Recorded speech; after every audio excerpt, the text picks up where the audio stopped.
Kisah Petani Mangga Kaya Raya yang Rendah Hati episode 4. Halo, apa kabar semuanya? Sudah lama kita tak bersua. Semoga semuanya dalam keadaan sehat selalu. Amin.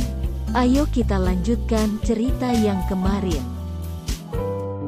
Tepat pukul 10 Pak Arif yang merupakan tangan kepercayaan Pak Charles sudah sampai di kantor bank yang dimaksud.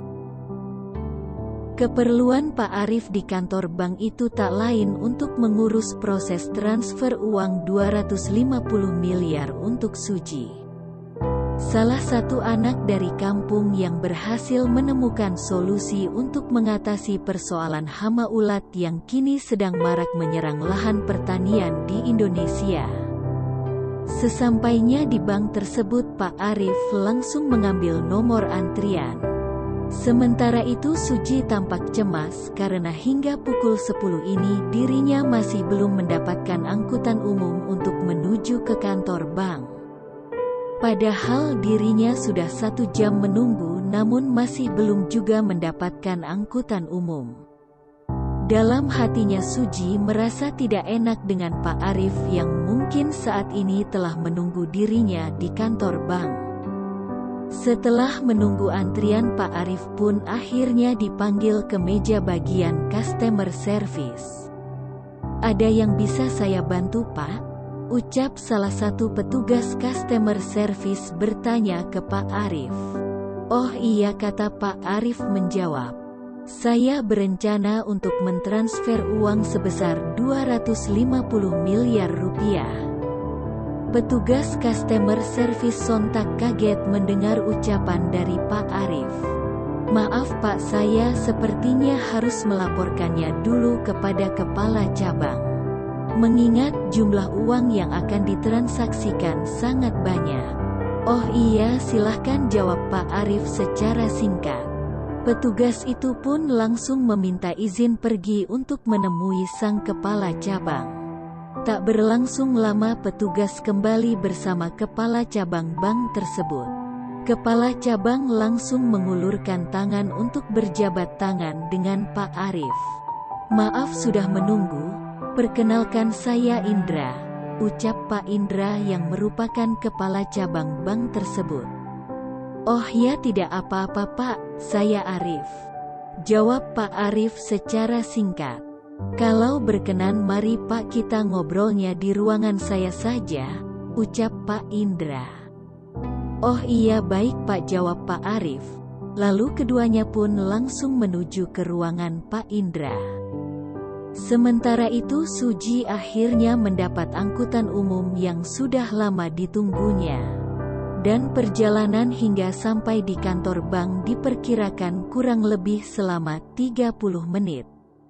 Di dalam ruangan kepala cabang, Pak Arif menjelaskan perihal kedatangannya di kantor bank ini, yakni akan mentransfer uang sebesar 250 miliar sesuai perintah dari bosnya. "Sebelum saya mentransfer uang tersebut, saya ingin tahu tentang aturan di bank terkait proses transfer uang di atas 100 miliar. Sementara Pak Indra pun mendengarkan secara seksama ucapan dari Pak Arif. Kemudian Pak Indra sedikit menjelaskan terkait aturan di banknya dalam proses transaksi jika melibatkan uang yang sangat banyak, yakni dirinya akan terlebih dahulu meminta bantuan ke Pusat Pelaporan dan Analisis Transaksi Keuangan. Setelah dinyatakan clear maka proses transfer 250 miliar dapat dilakukan. Sementara itu Suji yang baru turun dari angkutan umum berniat langsung masuk ke dalam kantor bank. Namun tiba-tiba petugas keamanan bank langsung mencegatnya. Petugas keamanan tersebut tampak curiga dengan sosok Suji, yang berpakaian sederhana dan hanya menggunakan sandal jepit. "Sebentar Dek, Ade enggak boleh masuk ke dalam," ucap petugas keamanan bank itu dengan tegas. "Maaf Pak, saya kebetulan ada keperluan ke kantor bank ini untuk membuka rekening tabungan. Jawab Suji dengan nada sopan. Petugas itu pun terlihat masih tampak ragu dengan tujuan Suji ke bank ini. Lantas langsung mengajak Suji masuk ke dalam ruangan petugas keamanan yang tak jauh dari kantor utama bank. Sementara itu Kepala Cabang Pak Indra kembali melanjutkan pembicaraan dengan Pak Arif usai menghubungi Pusat Pelaporan dan Analisis Transaksi Keuangan. Pak Indra lantas menanyakan terkait nomor rekening yang akan menerima transferan uang dari perusahaan Pak Arif. Begini Pak, ucap Pak Arif mencoba akan menjelaskan rencana transfer uang itu. Rencananya nomor rekening tersebut baru akan dibuat siang ini. Kebetulan saya masih menunggu Nak Suji calon pemilik dari rekening tabungan itu, ucap Pak Arif. Pada saat Pak Arif menjelaskan terkait Suji, tiba-tiba mata Pak Arif melihat sepintas gambar kamera pengawas di layar televisi besar yang ada di ruangan Pak Indra. Sebentar Pak, ucap Pak Arif menghentikan penjelasannya terkait nomor rekening yang akan menerima transferan uang. Kalau boleh saya tahu di ruangan mana Pak ya kamera pengawas yang satu itu? Tanya Pak Arif ke Pak Indra. Kenapa Pak? Tanya balik Pak Indra dengan heran. Itu Nak Suji, pemuda yang saya maksud tadi. Dia yang akan menerima transferan uang dari perusahaan kami sebesar 250 miliar itu. Pak Indra pun kaget dan masih tidak percaya dengan ucapan Pak Arif barusan. Pemuda itu maksudnya Pak? Tanya Pak Indra. Ya, jawab Pak Arif.